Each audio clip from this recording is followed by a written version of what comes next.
Hello everyone, প্রগতি 365-এ তোমাদের সকলকে স্বাগত। আজকে আমি তোমাদের কাছে চলে এসেছি তোমাদের জন্য পিএসসি ফুড সাব ইন্সপেক্টরের প্র্যাকটিস সেট 62 নিয়ে। অলরেডি 61টা ভিডিও পাবলিশ করা হয়ে গেছে। যারা এখনও অবধি দেখোনি তারা চ্যানেলের প্লেলিস্ট থেকে ভিডিওগুলো দেখতে পারো।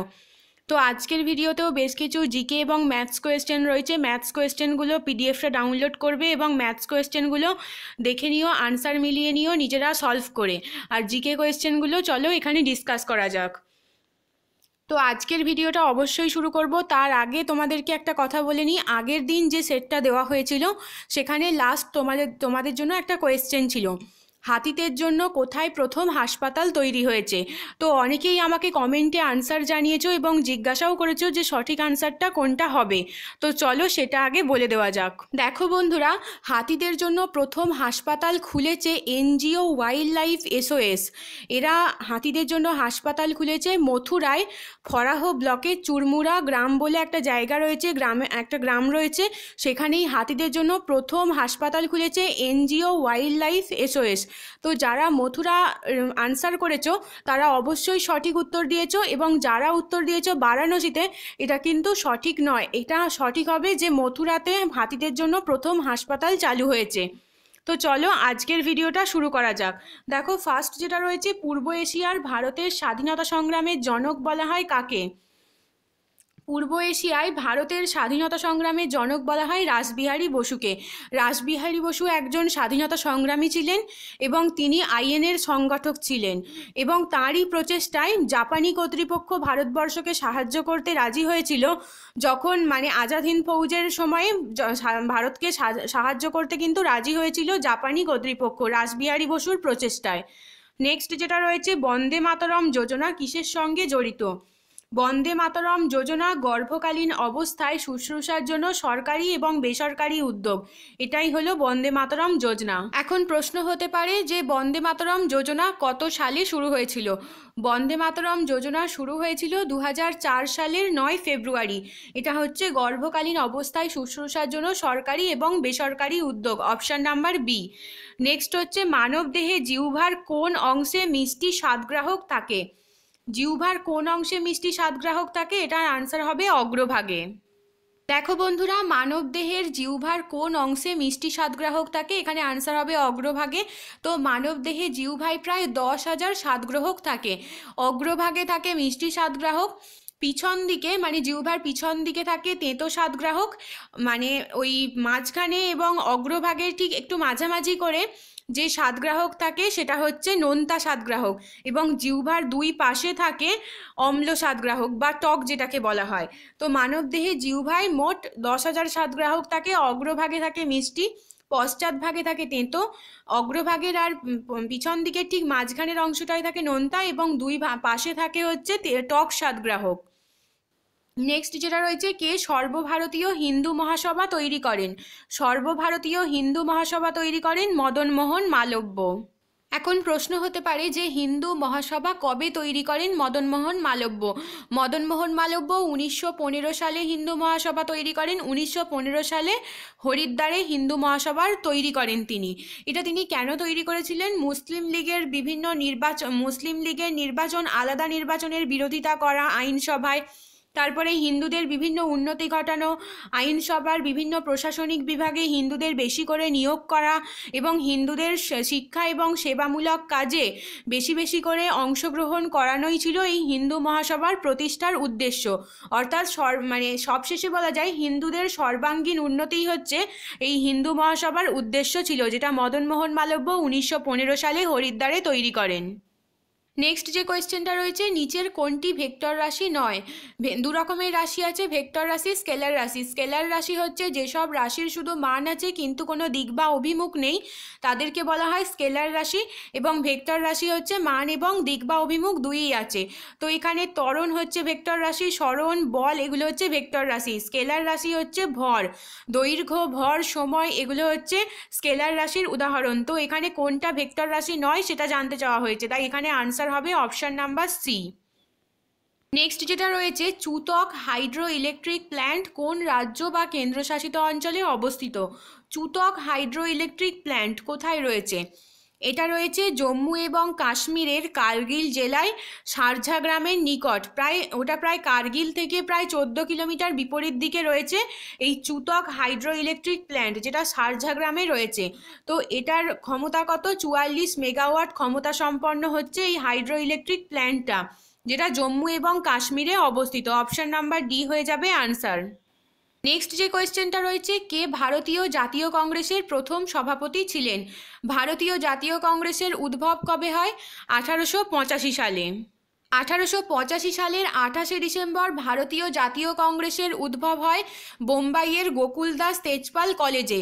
তো তখন কে প্রথম সভাপতি ছিলেন? প্রথম যে অধিবেশন হয় সেখানে সভাপতি ছিলেন প্রখ্যাত ব্যারিস্টার উমেশচন্দ্র ব্যানার্জি, তিনি প্রথম সভাপতি ছিলেন। এখানে অপশানে দেখা যাচ্ছে আচার্য জে.বি. কৃপালনী, ইনি ছিলেন যখন স্বাধীনতা আমাদের আসে অর্থাৎ 1947 সালে, তো যখন স্বাধীনতা আসে তখন জাতীয় কংগ্রেসের সভাপতি ছিলেন আচার্য জে.বি. কৃপালনী। তো এটাও জিজ্ঞাসা করা হয়, তো জেনে রাখা ভালো। নেক্সট হচ্ছে, নিচের কোনটি সমতল দর্পণে সৃষ্ট প্রতিবিম্বের বৈশিষ্ট্য নয়? এখানে আনসার হবে প্রতিবিম্বটি সৎ হবে, কারণ সমতল দর্পণে সৃষ্ট প্রতিবিম্ব সর্বদা অসৎ হয়। তো এখানে আনসার হবে প্রতিবিম্বটি সৎ হবে। প্রতিবিম্বটি বস্তুর সমশীর্ষ হবে, এটা সঠিক। সমতল দর্পণে সৃষ্ট প্রতিবিম্ব বস্তুর সমশীর্ষ হবে, এটা একদম সঠিক। প্রতিবিম্বের আকার এবং বস্তুর আকার সমান হবে, এটাও সঠিক।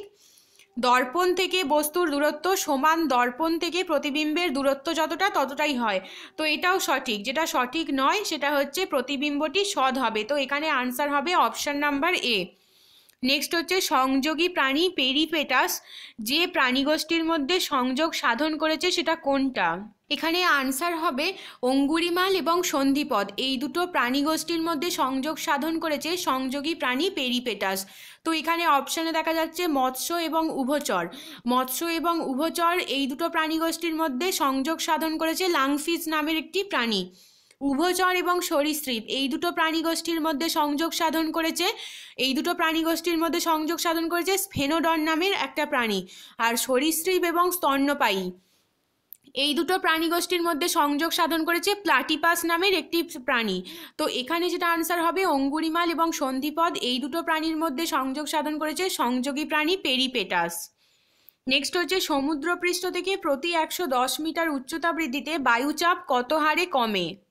দেখো বন্ধুরা, যখন ভূপৃষ্ঠ থেকে উচ্চতা বাড়তে থাকে তখন কিন্তু বায়ুর চাপ কমতে থাকে। তো বায়ুর চাপ সমুদ্রপৃষ্ঠ থেকে প্রতি 110 মিটার উচ্চতা বৃদ্ধিতে বায়ুর চাপ কমে যায় 1 সেন্টিমিটার বা 1.34 মিলিবার হারে।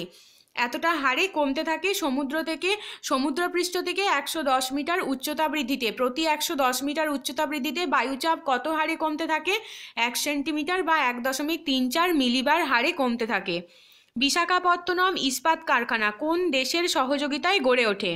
ভারতের প্রথম উপকূল ভিত্তিক লৌহ ইস্পাত কারখানা হচ্ছে বিশাখাপত্তনম ইস্পাত কারখানা।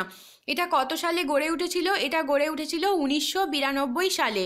আর এটা কোন দেশের সহযোগিতায় গড়ে উঠেছিল? সোভিয়েত ইউনিয়নের সহযোগিতায় বিশাখাপত্তনম ইস্পাত কারখানা ভারতবর্ষে গড়ে ওঠে। নেক্সট যে কোয়েশ্চেনটা তোমাদের জন্য রয়েছে, লোকসভার সদস্যদের যোগ্যতার সঙ্গে কোনটা জড়িত নয়?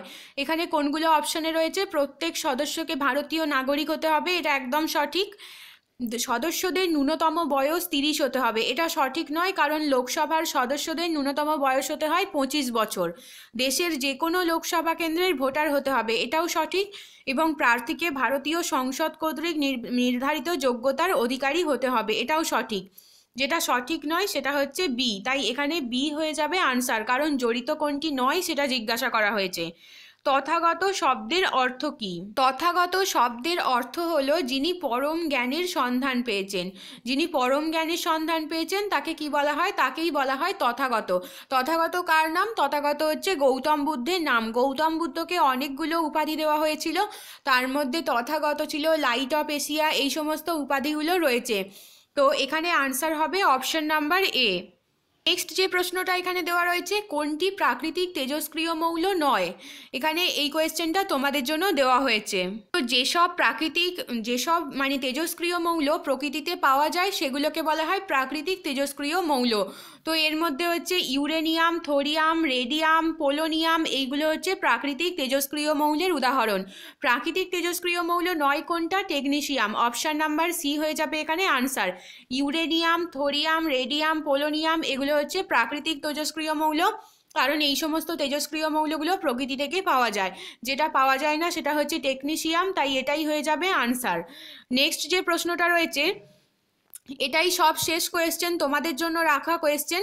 তো তোমাদেরকে এটার আনসার রিপ্লাই দিয়ে আমাকে কমেন্টে জানাতে হবে। আমি এক্সপেক্ট করব আগের দিনের মতো তোমরা অবশ্যই আমাকে এই কোয়েশ্চেনটার আনসার জানাবে।